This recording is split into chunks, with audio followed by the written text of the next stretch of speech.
नहमदुहु व नुसल्ली अला रसूलिहिल करीम अम्मा बाद फ़अऊज़ु बिल्लाहि मिनश शैतानिर रजीम बिस्मिल्लाहिर रहमानिर रहीम।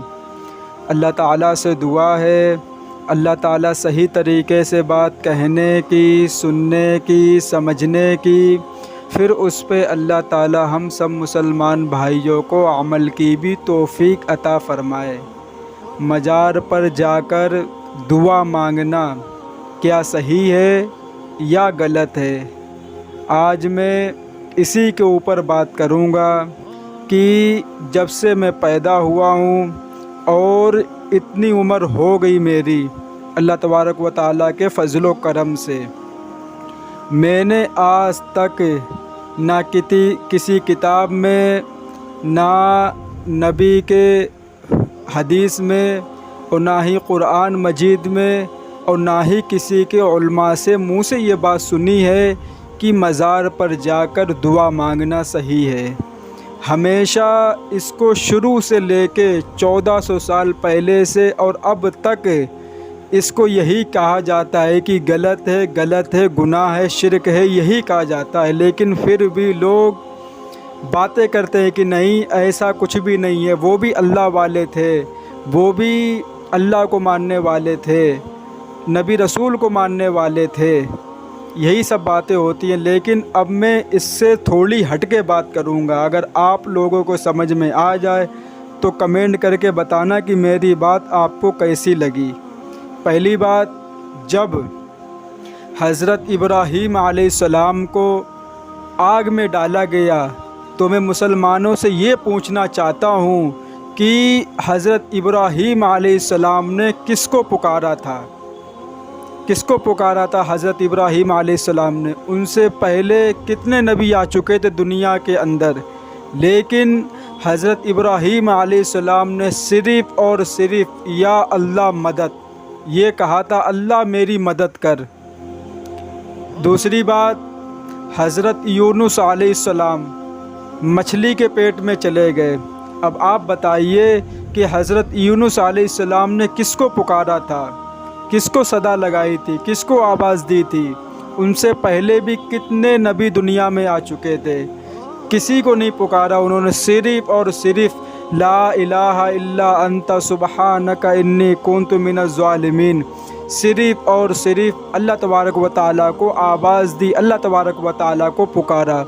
हज़रत मूसा अलैहिस्सलाम जब दरिया पर पहुँचे, पीछे फ़िरौन का लश्कर, आगे दरिया, और पता नहीं कि पार हो पाएगा कि नहीं हो पाएगा, तो किस पे भरोसा किया था उन्होंने? सिर्फ़ और सिर्फ़ अल्लाह तबारक व तआला के ऊपर भरोसा किया था, किसी मज़ार पर भरोसा नहीं किया था। और उनसे पहले भी कितने नबी आ चुके थे दुनिया के अंदर। तो मेरे भाई, जब नबी दूसरों को नहीं पुकारते थे, सिर्फ़ और सिर्फ़ या अल्लाह मदद कहा करते, तो हम कौन होते हैं जो अल्लाह को छोड़कर किसी और के सामने अपने हाथ फैलाएं, किसी और के सामने अपनी मुरादें मांगे, किसी और के सामने दुआ मांगे? तो हम तो उनके पैर की जूती के बराबर भी नहीं हैं, नबी अलैहिस्सलाम के।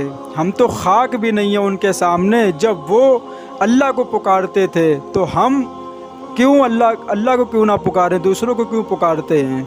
तो मेरे भाई, हमें इस बात पर ज़ोर देना चाहिए और इस शिरक, इस पलीदगी, इस गंदगी को अपने जहनों से निकाल कर फेंक देना चाहिए। क्यों? अब आप ये बताइए कि जो वली, जो भी थे, ख्वाजा पिया साहिब पाक गौसे आज़म, ये इतने बड़े वली कैसे बने? इन्हें वली किसने बनाया? इनने अल्लाह तबारक व तआला की इबादत की, नेक काम किए, लोगों को नेकी की तरफ लाए, तो अल्लाह तबारक व तआला ने इनको वली बना दिया और इनके हाथों से करामातें ज़ाहिर की।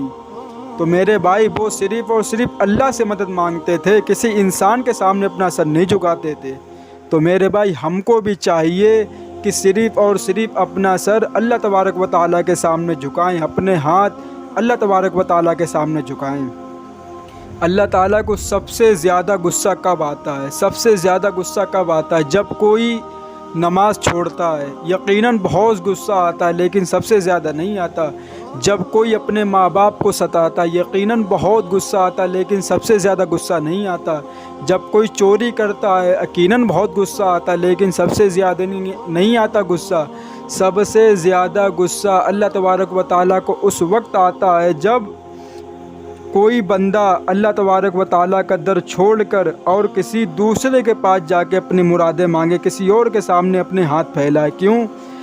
اللہ کہتا ہے کہ ہم نے پیدا کیا، ہم کھلانے والے، ہم پلانے والے، ہم نے ماں باپ کے رشتہ دیے، ہم نے تمہیں بھائی بہن کے رشتے دیے، ہم نے تمہیں نانا نانی کے رشتے دیے، ہم نے تمہارے لیے چاند بنایا، ہم نے تمہارے لیے سورج بنایا، ہم نے تمہیں طرح طرح کی نعمتوں سے نوازا ہے، پھر بھی تم ہمیں چھوڑ کر دوسروں کے سامنے ہاتھ پھیلاتے ہو، دوسروں سے مدد مانگتے ہو۔ تو اللہ تبارک و تعالیٰ کو سب سے زیادہ غصہ آتا ہے اس بات پہ کہ کوئی بندہ اللہ کو چھوڑ کر کسی اور کے سامنے اپنی مرادیں مانگے۔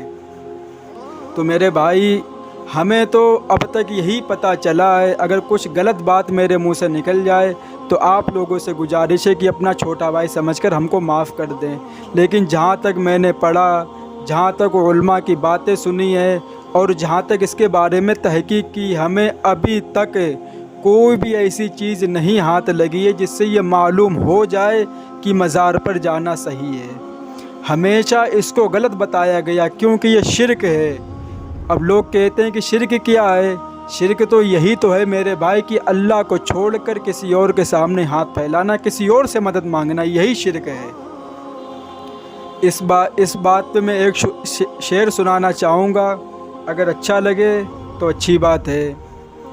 قبروں سے تجھے امیدی اور خدا سے نا امیدی، قبروں سے تجھے امیدی اور خدا سے نا امیدی، مجھے بتا تو صحیح اور کافری کیا ہے۔ اس کا مطلب ہے کہ تجھے قبروں سے امیدی ہے اور خدا سے نا امیدی ہے، تو میرے بھائی بتا تو صحیح اور کافری کیا ہے۔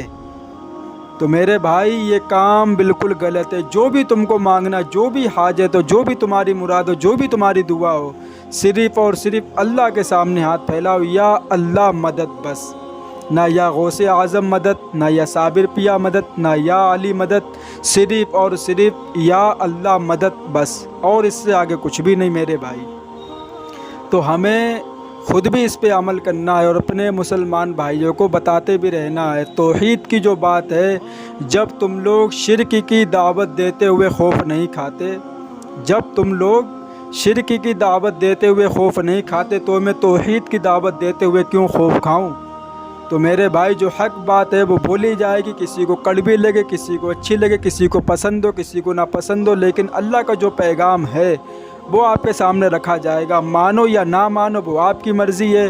کل قیامت کے دن اللہ تبارک و تعالیٰ پوچھ لے گا کہ میرے بندے نے یہ بات بتائی تھی، تو نے کیوں نہیں مانی؟ تب سمجھ میں آئے گا کہ ہمیں کیا جواب دینا اللہ تبارک و تعالیٰ کے سامنے۔ تو میرے بھائی، ہمیں اس چیز سے بچنا ہے اور اپنے پیارے پیارے مسلمان بھائیوں کو بچاتے بھی رہنا ہے۔ اللہ تعالیٰ سے دعا ہے، اللہ تعالیٰ صحیح طریقے سے، اللہ تعالیٰ ان باتوں پہ ہم سب کو عمل کی توفیق عطا فرمائے۔ وآخر دعوانا والحمد للہ رب العالمین، اور شرک سے ہم مسلمانوں کو بچنے کی توفیق عطا فرمائے۔